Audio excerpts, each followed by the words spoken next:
Senator Whish-Wilson. Thank you, Acting Deputy President. This bill we're debating in the Senate today is very likely to be the most significant piece of legislation that we see in this 46th Parliament. And the bill and the legislation poses a very important question. What is this Parliament, and every senator within this Parliament, what is their vision for the future of Australia?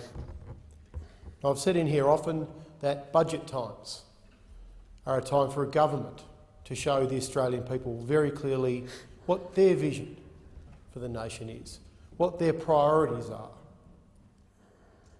And when we legislate budgets, we need a very clear understanding of the priorities of the Australian people, the people who elected us here, and of course our individual beliefs in the future of the nation. And this poses a $158 billion question. Now, a parliament does much to shape a country when it decides how to tax and spend, how to raise the money and where to allocate it, based on those important priorities. And we know that everything we do in here is a mixture of politics and policy. Sometimes we certainly don't get the balance right. And one thing I did agree with from the Governor-General's speech just a couple of days ago in this chamber was that politics should be a contest of ideas. And I don't think there's any senator in here that disagrees that politics is a contest of ideas. We should have robust and healthy debate, especially on a piece of legislation that is going to spend $158 billion of taxpayers' money, on a piece of legislation that is looking to completely restructure the Australian tax system, the biggest reform in this country for nearly 40 years. We should have robust debate. And if politics is a contest of ideas, I can say to you, from the time I've spent in this chamber this morning, there doesn't seem to be much of a contest.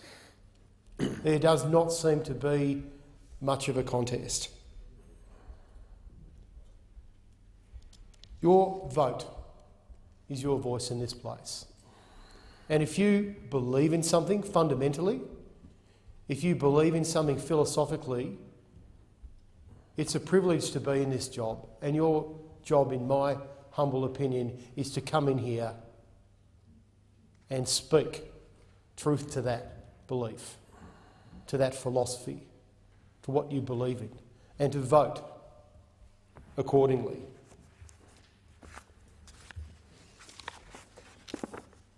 I know that my party has been consistent for the last 18 months since this government decided that the only economic idea they had was to give tax cuts to Australians, tax cuts that overwhelmingly benefited wealthy Australians. I know my party has been entirely consistent. I ask all senators in here to be totally clear about what the future holds for the Australian people if we legislate these tax cuts today, within the context of our economy. What's happening in the Australian economy at the moment is extraordinary. Without any exaggeration, the economic environment in which we're making this decision is unheralded within the life of the Federation of Australia. And let me explain why these are truly exceptional times. Interest rates are at record lows. Just 2 days ago, the Reserve Bank cut the cash rate to 1%, and they're talking of going even lower. The yield on 10-year bonds is now down to 1.25%. You'd have to go back a long, long way, even in other countries, to see interest rates this low. And while many mortgage holders, I understand, are pleased with that, by anyone's measure, it is not the sign. It is not the sign of a healthy economy. Far from it. Wages growth is also, if not the lowest it has been since the Second World War, very close to it. Despite continuing heroic projections by Treasury, and I've been there and all the estimates over recent years and asked questions and heard the government's assumptions, people's wages simply aren't growing.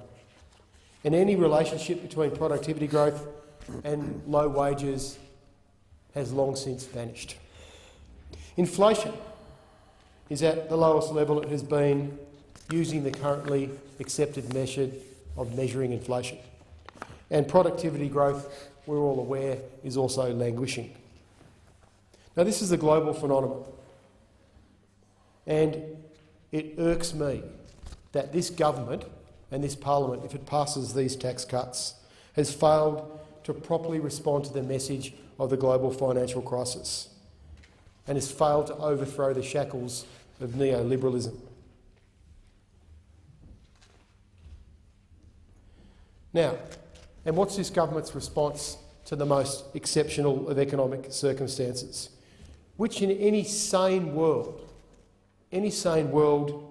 would signal and flag that troubled times, stormy seas are ahead?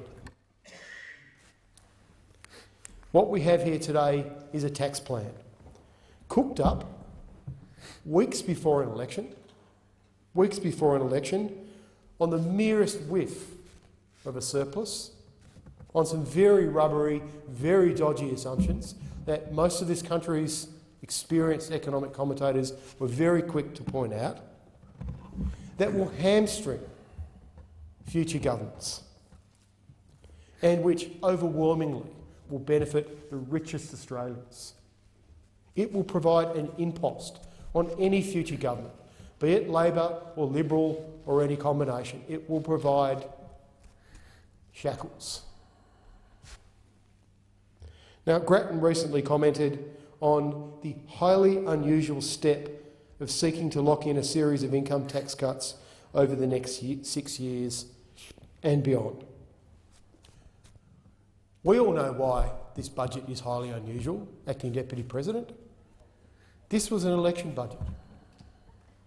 What was also highly unusual was the government releasing a budget and then a week later calling an election. This was designed to lock in as many votes for the Liberal Party and National Party as possible, not just at this election, but into the future. This was an election budget. And for those who believe this government has a mandate for this combined chambers of this parliament to pass this legislation, think again. The government doesn't have a mandate in the Senate. The Australian people made it very clear with how they voted that this government did not get a majority in the upper house of the Australian Parliament, in the Australian Senate. The government does not have a mandate in the Australian Senate for this legislation. But you wouldn't know that. You wouldn't know that based on the flaccid response we've seen today from the crossbench and from the Labor Party in support of these tax cuts. You would think there's some kind of imperative to get these tax cuts passed this week. I'll tell you what the imperative is. It's a political imperative. The government wants a win in the first week of the 46th Parliament. That's it. Spending $158 billion. Why are we rolling over and having our tummy tickled in this place? Why did the Senate refuse to send this off? To do its job, to scrutinise the legislation and, if need be, amend or reject this legislation and send it back to the other place. It is not our job to support the political imperative of the Liberal National Party in the Australian Senate. It is not our job. Our job as senators, what we were elected to do, is to scrutinise to improve, to amend or reject. We're not even having the chance to do that. We're not even having the chance to do that. What's most dangerous about this legislation, apart from the fact that it locks us in, it locks future governments in to find $158 billion, is the impact it will have on government spending on essential services. Every economist and economic report I have read has pointed out the dire consequences of maintaining budget surpluses and taking $158 billion out of the budget to give to high-income earners in this country. Every economist worth their salt has pointed this out. The Grattan Institute has said they expect on their model that government expenditure growth will be the lowest it has been since the 1970s once we pass these tax cuts. What that means in easy translation is cuts to schools, cuts to hospitals, cuts to the social safety net. And believe me, if you think I'm making this up, have a look at this mob's record in the last 5 years. Remember the zombie budget cuts? Well, at least that Prime Minister got it in the neck. They will do it again. They will have no choice. In fact, I strongly suspect that according to the neoliberal model that we know the LNP operates on, this is a deliberate design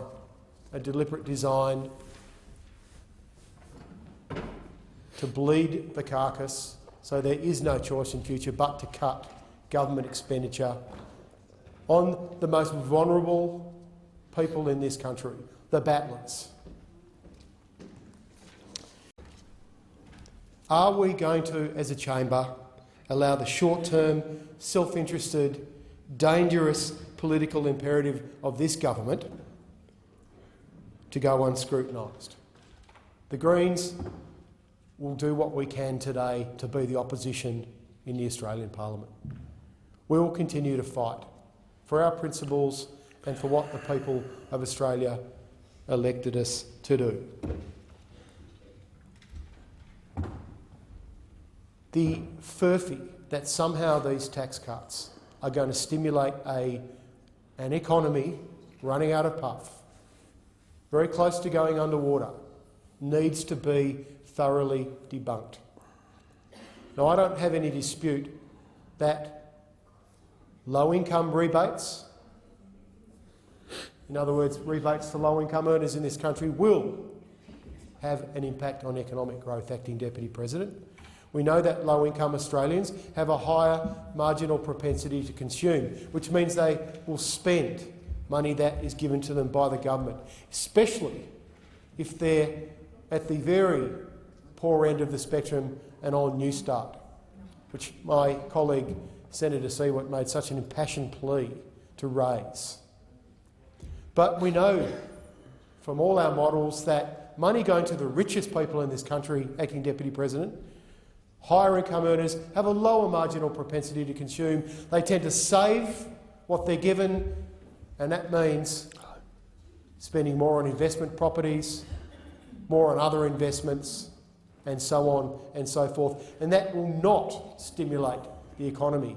And it is black and white that 50% of the benefit of these tax cuts will go to the wealthiest 20% of Tasmanians. And I want to say this point to my colleague Senator Lambie from Tasmania, who seems to be flagging she will support these tax cuts because she believes they're good for Tasmania. In the Prime Minister's electorate alone, there are more high-income earners on over $180,000 who, as I said, stand the most to benefit from these tax cuts. There are more high-income earners alone just in the Prime Minister's electorate than there are in the entire state of Tasmania. If we know that these tax cuts are going to benefit the wealthy, and it's questionable they're going to have a stimulatory effect on the economy, why is Senator Lambie supporting a plan, a vision for this country that is not going to deliver for her home state of Tasmania. If Senator Lambie wanted to stand up for Tasmanians and for Tasmanian battlers, she would join the Greens and campaign on a raise to New Start. She would join the Greens and campaign on taking that $150 billion of public money and investing in long-term infrastructure, which will create jobs, will increase productivity, and will invest in the future of our children and the future of our nation. That's what we should be spending $150 billion on. But you know what? There is no debate in this polity, in this country, in the media around this debate and in this chamber on how we should spend $150 billion to the betterment of our nation. There is no debate. And I've got to say, I am still at a loss for words, as you can tell, on why we are just waving this through, why we are rolling over. Now, I understand the Labor battle tank has taken a couple of direct hits in recent times, and that it's battered and it's tattered. But we need an opposition in this 46th parliament to this government and their dangerous ideological agenda. The Greens are happy to be the opposition in this building, but we can't beat this government on our own. And it seems as though that battle tank is stuck in reverse at the moment, and Labor supporters all around this country can hear the grinding of those gears, and it's not a sound they want to hear. They want to see the Labor Party stand up for its principles.